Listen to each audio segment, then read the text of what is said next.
नमस्कार, आप सब कैसे हैं? आई होप अच्छे से होंगे, एन्जॉय कर रहे होंगे, साथ में चार्ट रीडिंग ज़रूर कर रहे होंगे। हमारे चैनल में आप सबका दिल से स्वागत है। सो अपने ऊपर डिस्कशन करेंगे हम निफ्टी के बारे में, बैंक निफ्टी के बारे में एंड सेंसेक्स के बारे में। आपको मंडे को किस तरह से प्लान करना चाहिए, क्या आपके सपोर्ट, रेजिस्टेंस लेवल्स होने चाहिए और किस तरह से देखिए मार्केट यहाँ पर बिहेव करता है।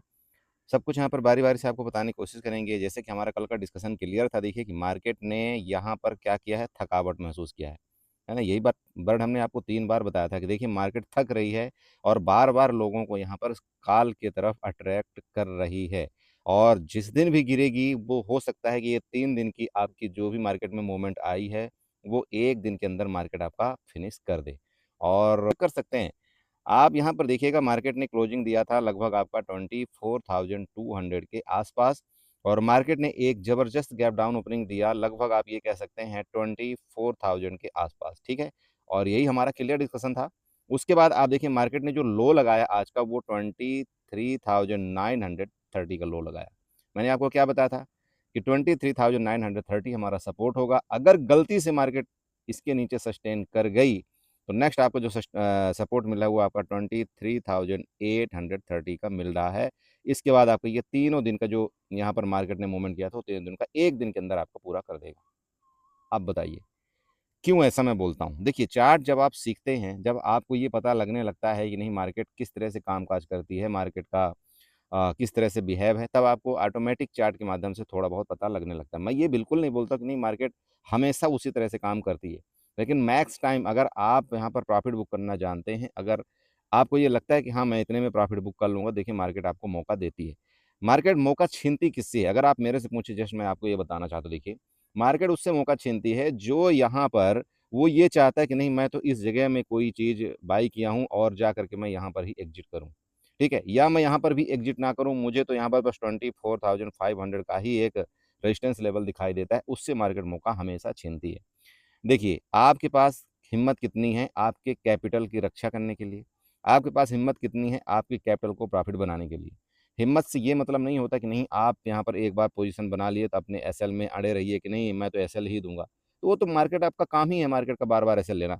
भाई देखो, मार्केट में ये जो एसएल वर्ड बनाया गया वो इसीलिए बनाया गया देखो मार्केट जब यहाँ से चली, ऊपर गई तो फिर नीचे क्यों आती? अगर आपको एसएल नहीं लेना होता, तो नीचे नहीं आती ना, नहीं आती इसलिए ये बनाया गया एसएल वर्ड।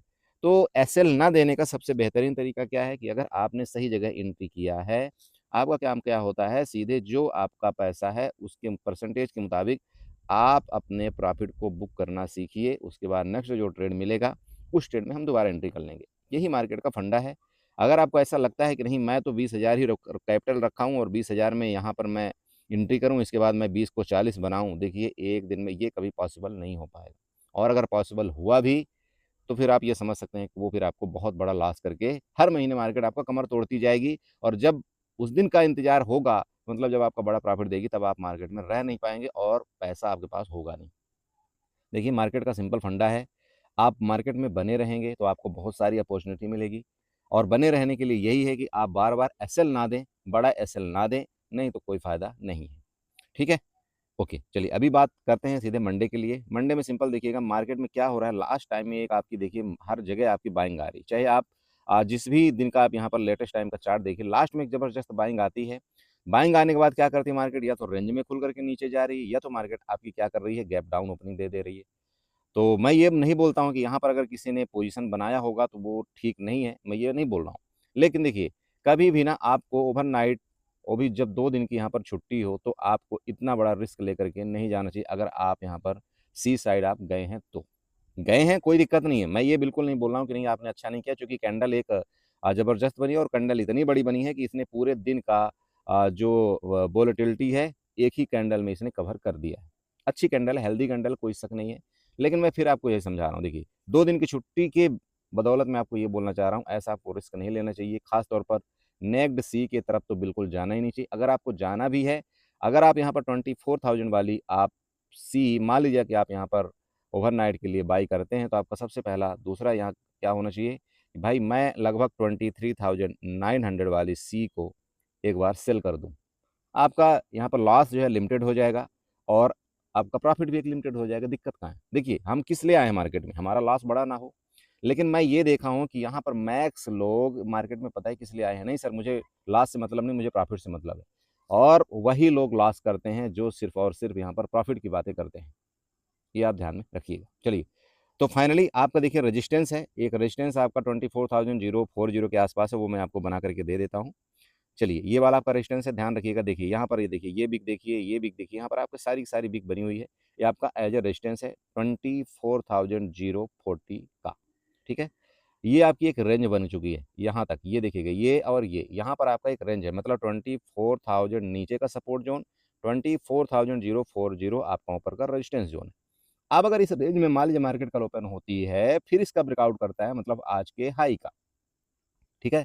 तो सिंपल है, आप देखिए वापस आपका ये वाला जोन मिलेगा, कौन सा मिलेगा, 24,120, ठीक है, ये आपका जोन मिलेगा। लेकिन तुरंत कुछ भी नहीं करना है, एटलीस्ट आपको 15 मिनट कैंडल सस्टेन तो होने दिया करिए कि हाँ यार 15 मिनट की कैंडल सस्टेन होने लगेगी तो फिर मैं यहाँ पर अपना काम ऊपर की तरफ बनाऊंगा, ये यहाँ तक का आपका एक मिलेगा रेंज, दिक्कत कहाँ है।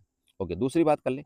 अब मार्केट में सिंपल देखिएगा, यहाँ आपकी ये क्या है, लिक्विडिटी पहली बात तो ले गई, जितने भी पुट वायर थे या आप ये कहे कॉल वायर थे, सबका क्या हुआ, पहले यहाँ पर देखिए पुट वायर, पुट में एंट्री कराया गया, इसके बाद सबका एसएल इस मार्केट ने ट्रैप किया और लिया। तो सिंपल है, देखिए जो काल में थे उनका तो एसएल गया, लेकिन जो पुट यहाँ लास्ट में बाई किए हैं, सॉरी जो पुट पुट बाई कर रहे थे उनका तो एसएल गया, लेकिन लास्ट में जो इन्होंने काल बाई किया है उनका एसएल नीचे बाकी है। तो मार्केट के लिए देखिए, अगर मार्केट वापस इस जोन को नीचे ब्रेकडाउन करके सस्टेन करती है तो वापस आपको ये मिलेगा देखने को लिए, जो कि आपका 23,930 वाला जोन आपका सपोर्ट जोन है, देख लीजिएगा। मतलब निफ्टी के लिए मंडे में 23,930 एक अहम जोन है नीचे का सपोर्ट, ऊपर का मैंने आपको बता दिया 24,120 का आपका ऊपर का रेजिस्टेंस जोन। मेरी बात समझ में आ रही, ये आप लीजिए, मैं बना के भी रखा हूँ, ये आपका एज ए रेजिस्टेंस है और ये आपका एज ए सपोर्ट है। अगर आपका ये यहाँ पर रेंज में ट्रेड करता रहता है तो थोड़ा सा आपको अवॉइड करना चाहिए। उसके बाद देखेंगे अगर इसका रेंज में ब्रेकआउट किया, मान लीजिए कि जैसे देखिए ये आपका रेजिस्टेंस है, अब इसी रेजिस्टेंस के ऊपर आपका यहाँ पर मार्केट सस्टेन कर रहा है, कर रहा है, कर रहा है, इसका मतलब ये है कि ये जो बायर है ना वो और ज़्यादा एक्टिव हो रहे हैं, ठीक है। तो जब ऊपर मार्केट सस्टेन करता है, जब ये ब्रेकआउट करता है तो उसकी पॉसिबिलिटी आप ज़्यादा रहती है ऊपर जाने के लिए, ठीक है। ये हो आपका ऊपर का प्लान है, आप समझ रहे हैं, बस यही है, इसको बना के रखिएगा। और एक दो ट्रेंड लाइन में आपको यहाँ पर बना करके देता हूँ, थोड़ा सा उसको आपको बनाना है। अभी देखिए गैप आपका पड़ा हुआ है, मैंने आपको बोला था कि देखिए निफ्टी का गैप बहुत बड़ा है, निफ्टी का नीचे सपोर्ट बहुत बड़ा है, और मार्केट में पूरे चांस हैं कि मार्केट को एक बार इस गैप को फिलअप करना पड़ेगा। तो देख लीजिएगा, कल करती है, परसों करती है, या 10 दिन बाद करती है, करना तो कहीं ना कहीं पड़ेगा। चलिए, ट्रेंड लाइन बना लेते हैं हम। ट्रेंड लाइन देखिए, ये आपका, ये देखिएगा यहाँ से इस बिग से आपको ऐसा एक ट्रेंड लाइन बनाना है, और अगर आप इस ट्रेंड लाइन को ना नीचे इस तरह से इसको ड्रा करेंगे ना, ऐसे करके देखिए ये वाला आपका सपोर्ट बना मिलेगा। अरे मिल रहा है कि नहीं मिल रहा है, देखिए मैं गलत आपको गाइडलाइन बिल्कुल नहीं करता हूँ, आप चेक कर लेना इसको थोड़ा सा। ये आपका यहाँ पर था, इसके बाद ये सपोर्ट बना, यहाँ पर सपोर्ट है, तो इसलिए मैं आपको समझाया कि अब जब इसके नीचे ब्रेकडाउन करेगा तो नेक्स्ट आपका जो सपोर्ट बन रहा है वो 23,830 का ही बन रहा है। ओके, बड़ा गैप अप गैप डाउन, देखिए मैं फिर आपको समझा रहा हूँ, जरूरी है कि हो सकता है आपका मार्केट बड़ा गैप अप कर दे। मान लीजिए कि आपका बड़ा गैप अप और बड़ा गैप डाउन होता है तो क्या करेंगे। देखिए गैप अप का मतलब हो गया, अगर इसी के ऊपर गैप अप होकर के निकले, इसका मतलब बढ़िया है, कोई दिक्कत नहीं है, मार्केट ऊपर जा सकती है। लेकिन गैप डाउन होने का रीजन ये है कि यहाँ पर फिर ट्रैप किया गया काला बायर को, सिंपल है। और फिर भैया मार्केट में बड़ा मुश्किल हो जाएगा, अगर मार्केट गैप डाउन हो गई ना तो फिर बड़ा मुश्किल हो जाएगा यहाँ पर। फिर वही बात है कि जैसे आपका गैप डाउन हुआ मार्केट, तो आपका फिर रेंज में फंसा देगा। ये आजकल का ना ये बड़ा ड्रामा चल रहा है, मतलब मार्केट क्या है, या तो सुबह सुबह आपको कोई ट्रेड मिल जाए तो ठीक है, बीच में देखिए यहाँ पर कोई ट्रेड ही नहीं मिल रहा है, या तो फिर आपको लास्ट में ट्रेड मिल रहा है 3 बजे के बाद, तो ठीक है, कोई नहीं, मार्केट जैसा चलेगी हमको 2-4 दिन देखना चाहिए कि मार्केट का बिहेव कैसा, फिर हम उस हिसाब से ढल जाएंगे, कोई दिक्कत नहीं, ठीक है। तो ये आपका चार्ट हो गया निफ्टी का। चलिए अब थोड़ा सा बात कर लेते हैं यहाँ पर सेंसेक्स और बैंक निफ्टी। सो अपन देखिए आपके बैंक निफ्टी का चार्ट है, और वही बात है, सब कुछ देख लीजिएगा। ये ट्रेंड लाइन आपको बना करके दिया गया था, आपकी ये रेंज थी, बताया हुआ था आपको, ये भी बोला गया था भाई ये आपका देखिएगा, ये जो बिग है, अगर इसके नीचे मार्केट आपकी गई तो फिर नेक्स्ट आपका सपोर्ट ये वाला दिखाई दे रहा है, चेक कर लेना आप, यही बताया था ना। लेकिन जब तक इसके नीचे नहीं जाती तो हम बेरिश नहीं होंगे। आप चेक कर लीजिए, मार्केट गई ही वहीं पर खुलती है, उसके नीचे वापस जाती है, अब क्या करेंगे देखिए। तब तो इतने में तो आपको करना चाहिए ना भाई, ये देख लीजिए। और इसी चार्ट को आप यहाँ 5 मिनट में लेकर के जाएंगे तो और आपको यहाँ पर विधिवत दिखेगा, चेक करिए तो थोड़ा सा। देखो मार्केट यहाँ पर खुली खुली मार्केट देखिए, नीचे गई ऊपर गई, इसके बाद इसी का रेजिस्टेंस ले लिया, इस ट्रेंड लाइन का रेजिस्टेंस ले लिया। मैंने आपको क्या बोला था, जब तक अगर इसके नीचे चली गई तो ये आपका एज ए रेजिस्टेंस बन जाएगा। इसके बाद तो आपका देखिए यहाँ पर मौका मार्केट ने दिया है, और फिर यहाँ देखिए ये वाला कैंडल जो है ना, ये पूरा का पूरा ट्रैप किया गया। आपका देखिए इस रेजिस्टेंस से मार्केट नीचे गई, यहाँ पर लोगों ने प्रॉफिट बनाया है, मैंने भी बनाया है। लेकिन इसके बाद जब ये मार्केट ऊपर गई ना यहाँ पर, तो कई लोग यहाँ पर ट्रैप भी हुए हैं। चाहे निफ्टी की बात कर लें आप, चाहे आप सेंसेक्स की या बैंक निफ्टी की बात कर लें। ठीक, ओके। फर्दर मंडे के लिए क्या है आपका, ये अभी रेजिस्टेंस बन गया। क्योंकि वो प्रीवियस देखिएगा आपका क्या था, वहाँ पर रेजिस्टेंस था, सपोर्ट था। अभी इसके लिए आप देखिएगा यहाँ पर ये वाला जोन 57,780, या आप ये भी बोल सकते हैं 57,800 आपका एक क्या बना, रेजिस्टेंस बना। ठीक, तो सबसे पहली बात तो ये है कि जब तक इस हाई को, आज के हाई को ब्रेकआउट करके आपका बैंक निफ्टी ऊपर ना जाए, तो आपको थोड़ा सा ऊपर के लिए अवॉइड करना है। अब दूसरी चीज, मान लीजिए कि इस हाई को ब्रेकआउट कर भी दिया, तो तुरंत तुरंत नहीं बैठना है आपको, तुरंत के तुरंत आपको ऊपर नहीं बैठना है, एटलीस्ट सस्टेन होने दीजिएगा तभी आपको बैठना है। अब अगर मार्केट ऊपर सस्टेन हो गई, तो मैं अभी वही आपको बता रहा हूँ कि जो लास्ट में यहाँ पर सी बाई करके गए हैं, जितने लोगों ने यहाँ पर ट्रैप किया है मार्केट ने पुट वालों को, तो फिर वो यहाँ पर बड़ी खतरनाक बायर एक्टिव होंगे और मार्केट को ये फर्दर ऊपर ले जाने की कोशिश करेंगे। तो यहाँ पर फिर आपको समझा रहा हूँ, एटलीस्ट यहाँ पर आपको सस्टेन होने देना चाहिए 9:30 तक, फिर आपको जो भी डिसीजन लेना है यहाँ पर लीजिएगा। तो इसके ऊपर निकलेगा तो मैं फिर आपको समझा रहा हूँ, आपका नेक्स्ट रेजिस्टेंस यही बन रहा है, जो कि 58,000 के आसपास है, नोट करके रखिए। अब दूसरा, इसके नीचे आप रेंज में खुलना, नीचे जाना, तो आपको ये दिख ही रहा होगा, आपका सपोर्ट यहाँ पर है 57,500 का, वो आपको दिख रहा है। लेकिन अगर गैप डाउन खुल गई इस जोन में, तो ये फिर देखिए आपका एक क्या बन जाएगा, यहाँ पर वोलेटिलिटी या ट्रैप जोन बन जाएगा, सिंपल समझिएगा। और ये टाइम पास वाला जोन हो जाएगा। क्यों हो जाएगा, अब सिंपल समझिए। भाई नीचे आपके बायर एक्टिव हैं, तो ये सोचेंगे कि मार्केट गिरे ना, है ना, ऊपर। अब यहाँ पर रुक गया, तो ये यही सोचेंगे ना मार्केट ऊपर जाए, तो बार बार ये लोग पुश करने की कोशिश करेंगे। और मार्केट में क्या होता है, जब मार्केट मार्केट में बाल मान लीजिए कि कोई बार बार पुशअप करने की कोशिश करता है ऊपर की तरफ या नीचे की तरफ धकेलने की कोशिश करता है, तो क्या करता है मार्केट ना, सबसे पहले जो पुशअप कर रहा है ना, उसको यहाँ पर उसको हिट करने की, टारगेट करने की कोशिश करता है। उसके बाद फिर भले ऊपर जाए, कोई दिक्कत नहीं है। लेकिन ये पता चल जाता है कि भाई यहाँ से बार बार बाहर एक्टिव हो रहा है यार, पहले तो इसका मतलब एसएल नीचे क्रिएट है। सबसे पहले क्या करो, इनकी बत्ती लो, बत्ती गुल करो, इसके बाद फिर देखेंगे क्या होगा। तो इसलिए मैं आपको समझा रहा हूँ कि भाई अगर इस जोन में मार्केट आपका रह गया, तो फिर ये गड़बड़ मैटर है। तो देखिए यहाँ पर ट्रैप करेगा मार्केट बार बार, तो थोड़ा सा आप यहाँ पर संभल के रहिएगा।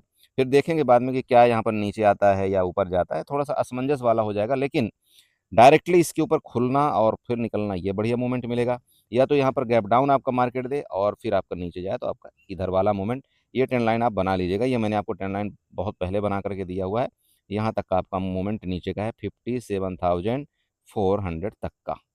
ठीक, समझ में आ रहा है कि नहीं। चलिए, ये हो गया आपका नीचे का 57,000 तक का जोन बैंक निफ्टी का। अभी आप देखिए बैंक निफ्टी में ट्रेड करिए, बढ़िया मोमेंट मिल रहा है मार्केट में भी। थीटा डी के हालांकि होगा, बट अभी बैंक निफ्टी लेवल में आ गई है। तो अगर आप आईसीआईसी बैंक को थोड़ा ध्यान देते हैं, आईसीआईसी बैंक की तरफ और एचडीएफसी बैंक की तरफ, तो बैंक निफ्टी में थोड़ा अच्छा ट्रेड करना है रहेगा, क्योंकि थीटा डी की अभी उतना नहीं होगा। समझ में आ रहा है।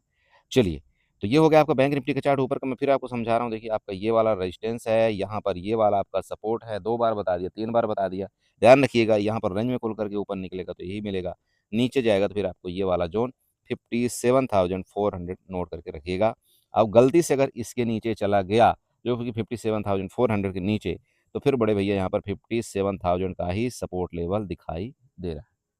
मेरी बात क्लियर हुई। चलिए, तो ये हो गया आपका बैंक निफ्टी का चार्ट। चलते हैं थोड़ा सा सेंसेक्स में, देखते हैं सेंसेक्स का चार्ट क्या बोल रहा है। सो बड़े देखिए आपका सेंसेक्स का चार्ट है। अब आप खुद सोचिए कि अगर किसी व्यक्ति ने ये जो यहाँ पर ये देख करके, जो ये लास्ट में बायर एक्टिव हुए, अगर ये देख करके किसी ने यहाँ पर सी बाई करके गया होगा ओवरनाइट, तो सोचिए उसको कितना बड़ा यहाँ पर नुकसान हुआ होगा, कितनी नीचे मार्केट आपकी खुली। ये सच बात है ना, इसलिए मैं समझाता हूँ। आप खुद सोचिए कि जब आप इंट्राडे करते हैं, तो कितना आप यहाँ पर प्रॉफिट लेते हैं। आप समझिएगा थोड़ा सा। मैं किसी को ये नहीं बोल रहा हूँ, ना ही मैं किसी को ये बिल्कुल बोल रहा हूँ, धक्का दे रहा हूँ कि नहीं आपका लॉस हुआ है या किसी को प्रॉफिट हुआ, तो मैं ऐसे बोल रहा हूँ। आप ये सोचिए कि जब आप इंट्राडे ट्रेड करते हैं, तो आप कितना प्रॉफिट लेते हैं। ठीक है, तो आप ये बताइए कि इसका अनलिमिटेड रिस्क कैसे ले सकते हैं। अनलिमिटेड का मतलब ऐसा नहीं कि नहीं बहुत बड़ा रिस्क है, लेकिन आपने जो कैपिटल लगाया है, हो सकता है आपने यहाँ पर 50,000 की कैपिटल लगाया होगा। ठीक है, तो हो सकता है ना भाई, आपने यहाँ पर 500 वाला ऑप्शन अगर आपने काल में बाय किया, तो जब इतना गैप डाउन मार्केट ओपनिंग दी, तो 100 हो जाएगा इसका ऑप्शन, आप क्या कर लेंगे। 400 पॉइंट का आपका यहाँ पर नुकसान हुआ। और अगर आपने क्वांटिटी ज़्यादा किया है, तब तो फिर गए। और आप खुद सोचिए कि इंट्राडे में क्या आप इतना प्रॉफिट लेते हैं, बनाते हैं? नहीं लेते ना। तो मैं आपको ये समझा रहा हूँ कि ओवरनाइट जब भी आप कोई ट्रेड प्लान बनाएँ, तो आपको ये सोचना है कि यार जब मैं इंट्राडे में यहाँ पर 50 पॉइंट में ही लेता हूँ, तो मेरा मैक्स लॉस यहाँ पर ओवरनाइट भी 50 पॉइंट का ही होना चाहिए। बहुत सिंपल। अब आप बोलेंगे सर यहाँ पर ओवरनाइट एसएल, देखिए आपका कोई एसएल काम नहीं करेगा ओवरनाइट। अगर मार्केट आपकी इतनी बड़ी गैप डाउन ओपन हो जाती है तो ओवरनाइट एसएल कब काम करता है? सिंपल समझिए। मान लीजिए आपने इस जोन में सी बाई किया, आप समझना थोड़ा सा, ये ऑप्शन यहाँ पर जो भी आपने बाई किया, हो सकता है आपका 400 रुपए का ऑप्शन आपने बाई किया। एसएल आपने कहाँ लगाया? सीधे मान लीजिए कि 350 में आपने एसएल लगाया, ठीक है, या 355 में आपने एसएल लगाया। अगर सुबह मार्केट इसी रेंज में खुला जो कि आपका 355 ऑप्शन अगर दिखाया, ऑप्शन 355 दिखाया, तब तो ठीक है, आपका एसएल यहाँ पर ले लेगा। लेकिन अगर मार्केट मान लीजिए कि बहुत बड़ा गैप डाउन खुल गया और ये जो 400 वाला ऑप्शन था वो सीधे ही खुला, मान लो आपका 300, या मैं ये बोलता हूँ सीधे खुला आपका 340 और अब उसके नीचे ही कंटिन्यू जा रहा है, तो ये एसएल हीट नहीं होगा। ये ध्यान रखिएगा। एसएल हीट होने के लिए सिंपल है, आपका मार्केट इस रेंज में खुलना चाहिए। मेरी बात क्लियर हो रही? चलिए, तो ये हो गया। अब वही मैं बोल रहा हूँ कि सोचिएगा कि कितना बड़ा आपको नुकसान होता है, तो ऐसी गलती मत करिए। आपका रेंज बना लिया हूँ मैं, ये रेंज आपका यहाँ पर सपोर्ट है, ये आपका रेजिस्टेंस आपको दिख ही रहा होगा, मतलब 76,890,50 के पास, मतलब आपका यहाँ पर एसएल है। सिंपल है।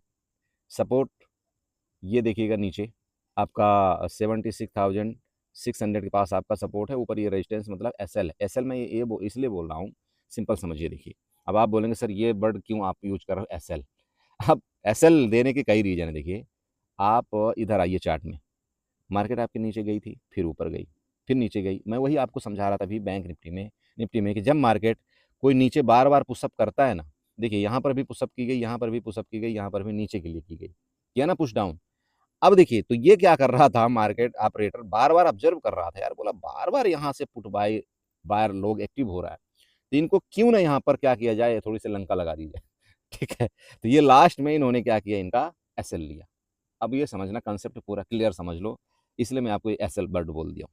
ठीक, इसी तरह से जब मार्केट यहाँ से बार बार ऊपर जा रही थी, देखिए बार बार ऊपर जा रही थी, तो ऑपरेटर ने सोचा, बोला यहाँ से बार बार मार्केट ऊपर ले जा रहे हैं, क्यों ना इनके सबसे पहले लंका लगाया जाए। तो इन्होंने क्या किया, इधर भी लगाया, इधर भी लगाया, और इसके बाद मार्केट को ऊपर सस्टेन करने की कोशिश किया। तो भैया बहुत ट्रैप है, थोड़ा सा संभल जाओ, नहीं तो बहुत बड़ा लॉस होगा मार्केट के अंदर। ओके, चलिए, फाइनली अभी रेजिस्टेंस आप इसको थोड़ा सा उसको ऊपर शिफ्ट कर लीजिएगा। मैं ये वाला आपको रेजिस्टेंस बना करके दे रहा हूँ, कौन सा? 76,960, 76,980 ले लीजिए, ज़्यादा बेटर रहेगा। ठीक है, अब यहाँ से लेकर के ये आपके एक रेंज बन गया, ये हमारा नो ट्रेड जोन होगा। खुलता है, जब इसका ब्रेकआउट करेगा तब हम कहाँ तक के लिए जाएंगे? 77,200 तक के लिए। पहला ऊपर का रेजिस्टेंस आपको पता चला। ओके, अब जब तक इसके ऊपर नहीं जाएगा तो यहाँ पर हमारा क्या रहेगा? एक रेजिस्टेंस। हम कोशिश करेंगे यहाँ पर एक अपना प्लान नीचे के लिए बनाने का, लेकिन ये तब हम करेंगे जब मार्केट में आईसीआईसी बैंक और एचडीएफसी बैंक आपका निगेटिव हो। समझ लीजिएगा, ये इस जोन में हम एक बार प्लान जरूर करेंगे नीचे बनाने का, लेकिन ये तब जब आपका ICICI bank HDFC bank negative हो। मेरी बात समझ में आ रही? ये दोनों कंडीशन आप नोट करके रखना। ठीक, ये बता दिया। अब बात करते हैं गैप अप गैप डाउन। मान लीजिए मार्केट इधर कहीं गैप डाउन होती है तो फिर गड़बड़ है। जैसा कि मैंने तीनों इंडेक्स में आपको बताया कि मार्केट अगर छोटा गैप डाउन हो गई तो गड़बड़ है। फिर ये भी आपका यहाँ पर छोटा सा आप बताइए जोन मिला, यहाँ पर मिला, अब आप एसएल कहाँ लेंगे भाई? तो देखो, मार्केट में क्या होता है, या तो मार्केट हमको यहाँ मिले तो हमें ये पता चले कि भाई ठीक है, हम यहाँ पर छोटा सा एसएल दे देंगे नीचे के लिए, हम ऊपर के लिए जाएंगे। या तो मार्केट हमको यहाँ कहीं मिले तो हम यहाँ पर एसएल दे देंगे छोटा सा ऊपर के लिए, फिर नीचे के लिए जाएंगे। लेकिन आप बताइए कि अगर बीच में मार्केट मिले तो जाएं कहाँ?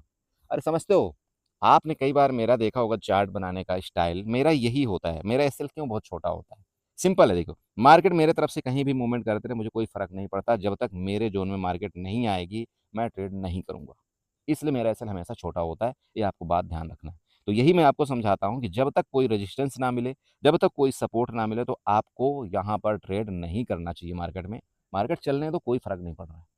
ठीक है, लॉस किसका होता है? मेरा भी लॉस होता था। दिन भर यहाँ पर उंगली करने की आदत बनी रहती थी, दिन भर ऐसे उंगली करना, नहीं ये कैंडल बन गई मेरे डायरेक्शन में, तो कैंडल जा रही, नहीं नहीं ये तो मेरे डायरेक्शन में जा रही, और जैसे ही यहाँ पर एंट्री किया भैया वो ऐसे लपेट लिया मार्केट में। मत करिए, हर जगह एंट्री करना कोई लॉजिक नहीं होता है। मार्केट को थोड़ा शांत रहने दीजिए। चलिए, ट्रेंड लाइन बना लीजिएगा, ये वाली ऐसे करके ये वाली ट्रेंड लाइन बनाइए, आपको दिख रही होगी, ये आपका मतलब सपोर्ट है। अगर मार्केट मान लीजिए इधर कहीं खुलती भी है तो ये आपका फर्दर सपोर्ट मिलेगा जो कि 76,400 का होगा नीचे के लिए। ओके, ऊपर की बात कर लो, ऊपर मैंने आपको बता ही दिया, ये आपका एक यहाँ पर रेजिस्टेंस जोन है बड़ा वाला, वहाँ ऊपर मिलेगा तो हम कुछ ना कुछ नीचे का जरूर प्लान बनाने की कोशिश करेंगे। चाहे जैसे करूँ चार्ट में आपको बताने की कोशिश करता हूँ मैं, फिर लेकिन फिर आपको एक चीज़ मैं समझाना चाहता हूँ। देखिए, मैं किसी भी तरह बाई या सेल का आपको रिकमेंडेशन नहीं देता। आप जो भी काम काज करें, आप अपने किसी न किसी फाइनेंशियल एडवाइजर से सलाह लें, तब इस मार्केट में काम करें। और किसी से सलाह लेने के बावजूद भी बड़े भैया सबसे पहली रिस्पॉन्सिबिलिटी आपकी बनती है, क्योंकि कैपिटल आपकी मेहनत का लगा हुआ है वहाँ पर, दूसरे का नहीं लगा हुआ है। आप किसी फाइनेंशियल एडवाइजर के पास जाएँ या कुछ भी जाए तो उसको उससे मतलब नहीं होता। भैया वो देखो, ध्यान दो कि आपकी मेहनत की कमाई लगी हुई है। एसएल छोटा रखो, कोशिश करो। मैं ये नहीं बोल रहा हूँ प्रॉफिट आप छोटा रखो, लेकिन बुक करने की कोशिश करो प्रॉफिट। प्रॉफिट अगर मिलता है तो छोड़ो मत। बहुत मुश्किल से 1000-1500 रुपए कमाए जाते हैं, आप ये समझते हो तो, और उसको आप छोड़ देते हो। ये कोई रीज़न या कोई लॉजिक नहीं होता है। ठीक है? चलिए, ये टेल लाइन ऊपर वाली भी बना लीजिएगा। बाकी अच्छी लगी होगी तो चैनल को जो सब्सक्राइब कर लीजिएगा, वीडियो को लाइक करिएगा, साथ में कमेंट जरूर करिएगा। बाय बाय एंड एंजॉय करिए।